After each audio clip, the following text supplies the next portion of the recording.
and we are live. Hi, everyone. This is another Daily Objective. Hi from me, Nikos, and hi from Gloria, who looks like she's in a very beautiful place. I would say I'm jealous, but actually I'm not, because I'm in Greece, which is beautiful as well.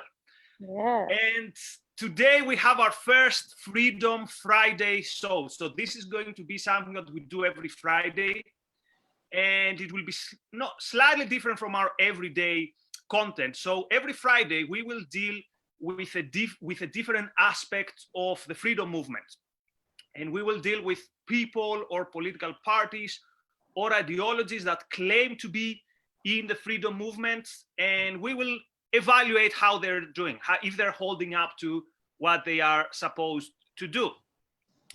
And before we start, I want to make a general comment that whenever I talk about right and left, I'm not talking so much anymore about ideologies, because it's very difficult to distinguish what does the right and what does the left stand for.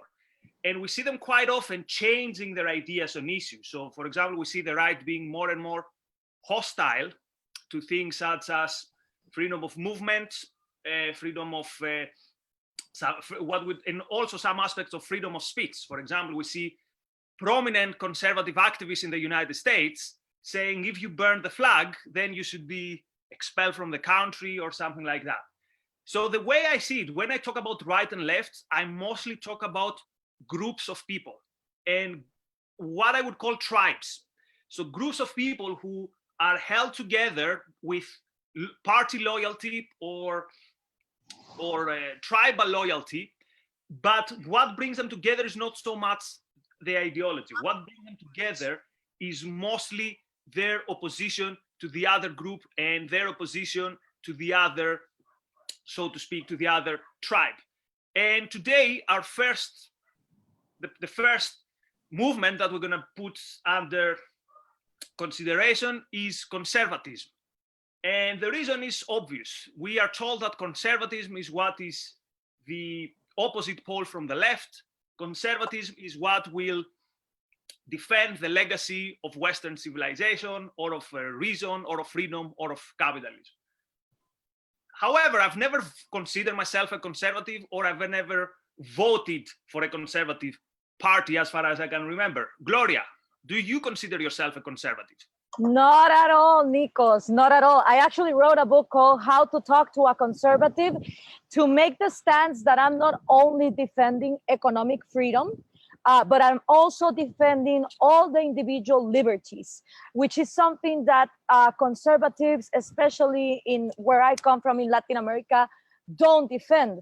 Always the right wing has had this conservative moral standard where, yes, there is a lot of Christianity, but at the same time, we are one of the regions with more violence, with more violations to women's rights, with more discrimination towards people who have different skin color or who are gay. That's Latin America. So I've always thought that defending economic freedom is not going to be enough if you want people to actually embrace liberty as a way of living. But I didn't start like that. At first, of course, when I got famous, denouncing populism and socialism of the 21st century in Latin America, a lot of groups from the right wing wanted to grab me as a model for themselves. And they are also responsible for the most corrupted privatizations in the 90s in Latin America, where there was a lot of cronyism, what Ayn Rand calls the moochers and the looters, you know? So not even in practice, the right-wing conservatism in Latin America has been faithful towards economic liberty, let alone to individual liberties. Most of the reasons why drugs keep being illegal, why gay marriage is still illegal, abortion, are not based on scientific data in Latin America, but are reasons coming from religious ideas that, of course, are still held by the conservative parts of the country. Now, that being said, I think that Ayn Rand did an excellent job, and of course I quote her in my book constantly, especially in her essay Conservatism and Obituary inside of Capitalism, the Unknown Ideal, where she talks about how conservatives are so dangerous, especially because they are pushing the idea that the United States was founded on Christian and religious principles, and that the fact that all men are created equal and they have the rights to life, liberty, and the pursuit of happiness doesn't come from rationality, doesn't come from morals or logic of humanity, but it comes from some divine power.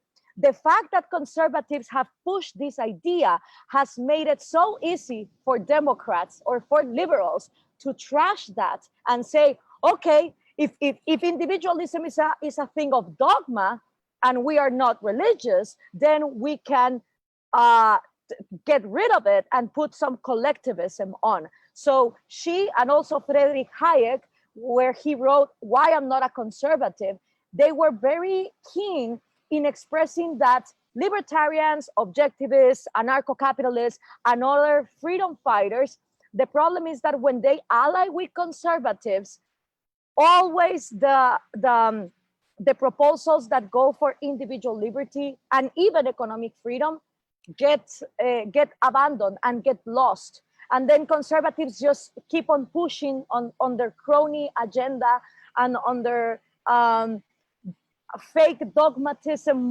morality, that unfortunately with young people is not attractive. So the reason why I wrote my book on conservatism is because also in Latin America, where Marxism has been an absolute failure in any economic sense that you can measure, now the left puts the dress of being environmentalist, of being gay friendly, of being feminist, of being in favor of legalizing drugs, of course, for the state to own it, not to be in the free market. And young people are more attracted to the left because they are having these flags than they go to the right wing. So if we as libertarians, objectivists, or freedom fighters in general keep insisting on doing alliances with the conservatives, we're gonna lose. We're gonna lose the cultural battle, and we're gonna lose the political battle.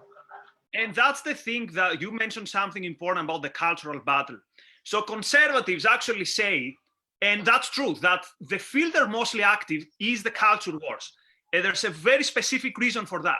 It's the only field that they can feel confident to contribute something. Because if you take it to the field of philosophy and the field of ideas, suddenly they haven't got much to contribute. And you made a very important point. I think it's a shame that the only ground they can defend freedom is, well, our rights come from God or the issue of tradition. Because it's like we have a nuclear weapon in our arsenal, and this is the philosophy of reason and the philosophy of understanding human nature and individual rights. And instead of going to war with this nuclear weapon, they go to war with this water pistol, which is very easily dismantled from the other side. So basically what they're doing is they're saying, we're going to give you science, we're going to give you reality, we're going to give you reason, but we're going to keep tradition, we're going to keep religion, we're going to keep all that. And the other thing with conservatives, which really I struggle to understand, is what do they try to conserve? Yes. And I see, for example, in this country, the Conservative Party, sorry, in this country, I mean the UK, where I'm normally placed. And the Conservative Party in the UK doesn't even want to conserve itself. So some years ago, they've changed their logo, and they went through a PR campaign to say, we're not anymore the nasty party, the party of Margaret Thatcher. Now we're this new kind of more technocrat, more green party. And dear conservatives, I'm really sorry, but we need to have a talk. You've been in power for the last 10 years without any break. And as long as I've been on this earth, you've been on power for 24 years in the UK. And you have made possible things like banning non-electric cars by the year 2035. Not even the radical left would go for that. You have the police knocking on people's door because they wrote something on Twitter which is bad. you are trying very hard, and I think you've managed to ban plastic straws. You are putting more categories into what is called hate crime without actually defining it. So this is your legacy, dear conservatives. And today there was a very nice moment, nice in a horrible way. So I don't know, Gloria, if you've seen these protests in London where they've attacked, among other things, the statue of Winston Churchill. So what they did today is they covered the statue. And a conservative minister, Sajid Javid, a part of the cabinet of Boris Johnson, his tweet was, "Oh, that's so depressing." I thought, seriously? Seriously, that's your leadership here? That's your commentary here? So depressing? But anyway, in some ways, conservatives are, their heart, specifically their people, is on the right place. I mean, at least nominally, they are for free speech. They are against what the left has become. So in your book, I think the title is How to Talk to Conservatives. Yeah. So how do we talk to conservatives? How do we bring them closer to our ideas? Well, first of all, I start with the point that you mentioned. You want to conserve, but what the hell do you want to conserve? Conserve what? Because if we're going to talk about conserving the family, let's conserve all the families that have existed throughout history. If you read, for example, Sapiens by Yuval Harari, you're going to notice that families started tribal, where a lot of women would take care of all the kids in the tribe, regardless of who the father was. We have families throughout the centuries of humanity composed by single moms, single dads, widow women, grandmothers taking care of grandchildren, aunts taking care of their nephews. So it has never been this squared family, picture perfect of the 1950s, mommy, daddy, and kids. Families, if we want to conserve them, we should conserve them as all of its presentations that they exist. And why not a family composed of man, man, and kids, or woman, woman, and kids? Where is the scientific study that says that if your parents have the same genitals, you're gonna be raised worse than if your parents have different genitals? There's no study to prove that. What it has been studied is that kids need love and discipline, both. That healthy equilibrium, and parents that give them emotional intelligence, that give them, of course, the basic necessities, because kids don't come, as people think in Latin America, with the bread under their arm. People in Latin America procreate because they think that the more children they have, the more wealth they're gonna have. No, it doesn't work that way. Babies come naked to this world and they need their parents, regardless of their genitals, to take care of them. So if we want to conserve freedom, if conservatives are for conserving freedom, let's conserve all the freedoms, not only the freedoms that are not threatening to their dogmas and beliefs. For example, if we want to conserve free markets, let's conserve free markets, even of the things that you wouldn't buy as a conservative, that you wouldn't even consume, like the market of drugs, the market of prostitution, the market of abortion, the market of selling your kidneys if you want to, as long as it's your will and no one is interfering with that. I'm not talking about slavery. I'm not talking about making women prostitutes when they don't want to be prostitutes. I'm talking about legalizing the markets where adults freely and willingly want to engage, even if it goes against Christianity, Muslim beliefs, or whatever dogmatic beliefs. So I start with that. And the other thing that I say is, listen, guys, before Karl Marx could even, talk and walk, conservatives and classical liberals were already enemies. Way before communism, way before socialism, when the world started having the scientific revolution, the illustration, the industrial revolution, the movements of slavery, emancipation, and women's rights, classical liberals looked at those movements and said, oh my God, this is good. We're moving somewhere to this world. And conservatives didn't want it. Conservatives wanted the establishment of a king, of the church, of the feudal system where the oligarchs and the wealthy ones could loot from the people working, and no social mobility was possible in that old system. So let's remember that we have never been the same thing. Of course, when socialism arrived and some of the right-wing conservatives saw that as a threat, and of course, classical liberals saw it as a threat, we joined forces and fought for against that.